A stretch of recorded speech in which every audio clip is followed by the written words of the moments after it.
Maka chimene chimapereka chiopsezo nkhani ya ziwalo malo kubiseko nkhani ya zimayi ndi mauka. Mwina ena amatha kuopa kuti mwina zimatha kupweteka. Amaopa chifukwa sanamve bwinobwino imene zimakhalira. Umatati adziwa suti angakhale ndi mantha.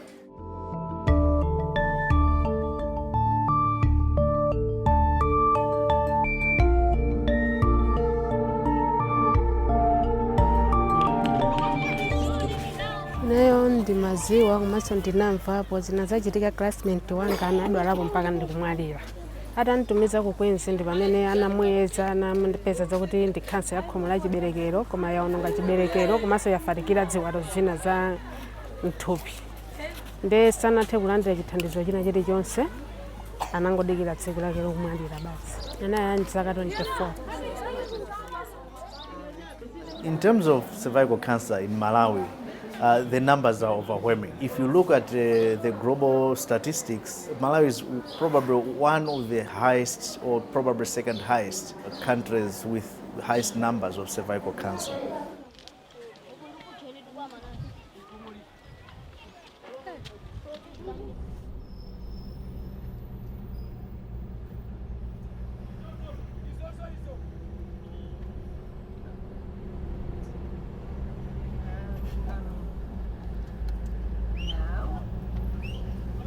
We are going to Blantyre, specifically in the Mvura area, where we're going to do community mobilization to educate people about cervical cancer so as to create more awareness so that more women should be going for cervical cancer screening.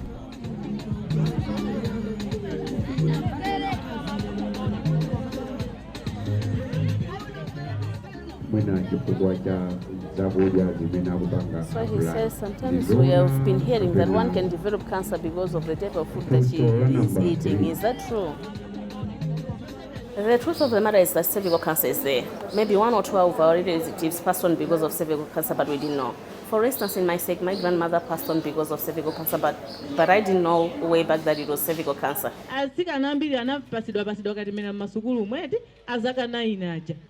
are speaking now, Tuong is just giving a brief background about the cervix, where it is located, showing them diagrams of the cervix itself and explaining more about cervical cancer.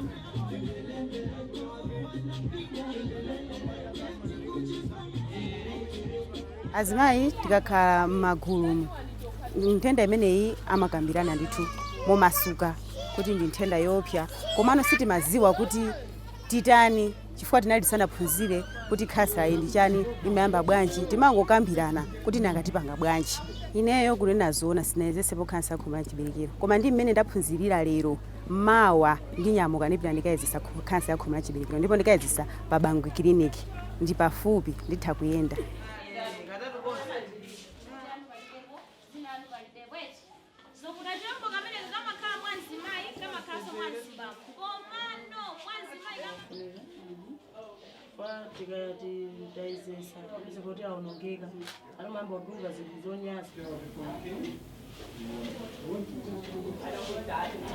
Soni ndipaga nawo vinika ujati maneno uje. My job is to screen women for cervical cancer using acetic acid. We call it visual inspection.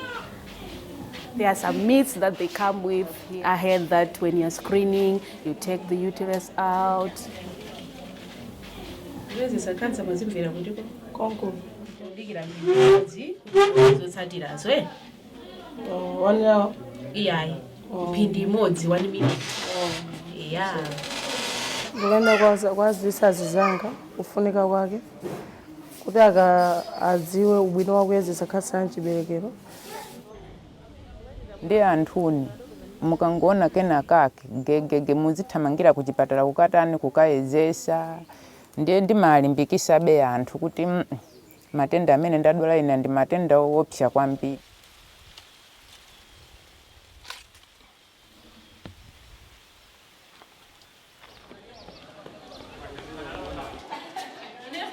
The only challenge that comes out of the screening is that we know there are 3 results that will come out. You're normal, and that's safe and good for you. Number 2 is you have a positive lesion, if it's treatable at that health facility, you're also safe. You're well and good. But then it only becomes a challenge, a huge challenge, when you have a suspicious lesion that you need a pathology, you need a biopsy.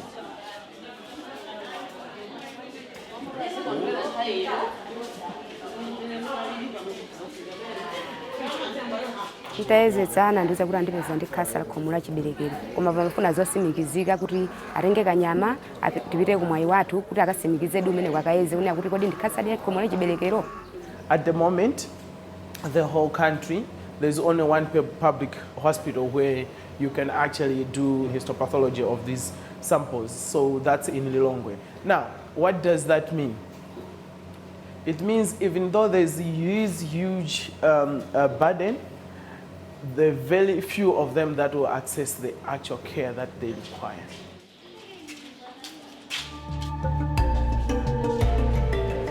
Chifukwa kuti ndalama imene imapezeka movutikira ndi imenenso timathandizikana kumapita mchipatala.